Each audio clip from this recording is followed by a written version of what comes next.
Uh, I'm healing. I have two bullet wounds in my thigh and one in my shin bone. All three have been removed.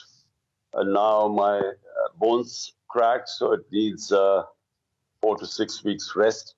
I can't put weight on it until it recovers. The bullets from my thighs have been taken out and they are flesh wounds. So, full recovery hopefully in 4 weeks' time. Explain that the people who are threatened the most, who would want me to be eliminated, is the current government. Because since the last 6 months, since my government has been out of office or through a conspiracy, um, the party's popularity is unprecedented. No party has had such public acceptability as mine. So we have won out of 37 by-elections in the past 5 months. My party has won 29. So 75% of by-elections we won.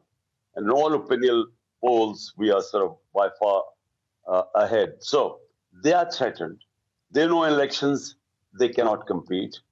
And so their motive was to get me out of the way. They tried other ways. They tried to disqualify me, put terrorism cases on me, oppressing our party, journalists hounded who were trying to portray our point of view. One is the best investigative journalist, Ashid Sharif, was murdered in Kenya, hounded out